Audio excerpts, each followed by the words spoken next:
जैसे धन्वंतरि प्रकट हुए तो छीना झपटी होने लगी। उस अमृत कलश पर गरुड़ जी अपने पंख में छुपाकर घट लेकर भागे। उज्जैनी अवंतिका में कुछ अमृत कण, प्रयाग में त्रिवेणी के तट पर,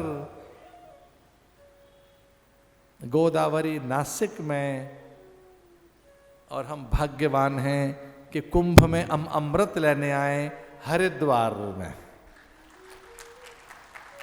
सिंहस्थ के अकाल में अवंतिका और नासिक में कुंभ होता है, त्र्यंबकेश्वर में। मकर काल में मकरस्थ कुंभ का नाम है प्रयाग, सिंहस्थ कुंभ का नाम है उज्जैन, और कुंभस्थ कुंभ का नाम है हरिद्वार। वो घट यहां ले आए, अमृत यहां पहुंचा।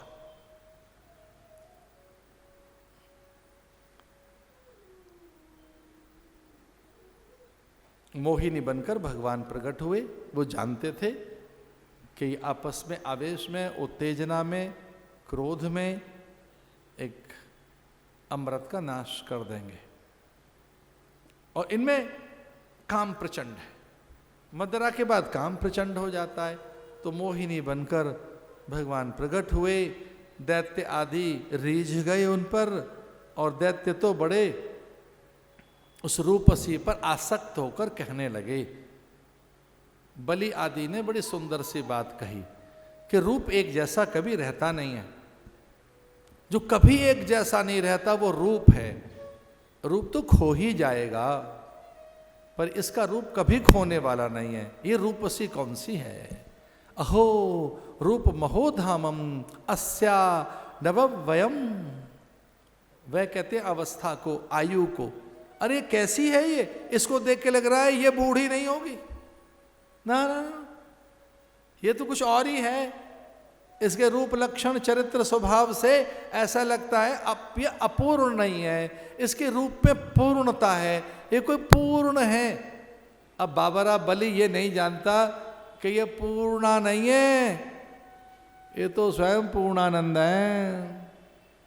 तो उस पूर्णा पर ये कि ये पूर्ण ही है, और वो माया पूर्णा तो परमात्मा ही है जो पूर्ण है। ओम पूर्णमद पूर्णमिदम, जो पूर्ण है, जो संपूर्ण है, जो कभी खंडित नहीं होता, वही पूर्ण या पूर्णा है। उस पर आसक्त होकर कहने लगे अस्या नवव्यम अहो रूप महोधामम। ये रूप की धाम है, रूप इससे ही है। बात तो ठीक कहता है, सारे रूप उसी ने पैदा किए। अनेक रूप रूपाय विष्णवे प्रभ विष्णवे। सारे रूप किससे पैदा हुए? भगवान से। तो ऐसे कहकर उन पर आसक्त हुए। भगवान ने कहा मैं बांट देती हूं। मोहिनी बनकर आए और गुरु ने सबको समझाया। देखो देवताओं का भी मन विचलित तो हो गया था, ऐसा नहीं है। भगवान को देखकर वो भी देखने लगे भगवान को, लेकिन गुरु ने समझाया कि प्राय स्त्री के चरण देखना चाहिए। यहां तक लिखा है शास्त्र में, युवती पुत्री का भी बार बार मुखमंडल नहीं देखना चाहिए।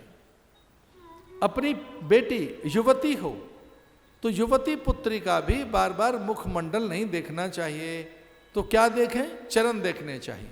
प्राय स्त्री का मुखमंडल बार बार नहीं, उसके नेत्रों को बार बार न देखें, हठात बार बार उसको न देखें, चरणों को ही देखें।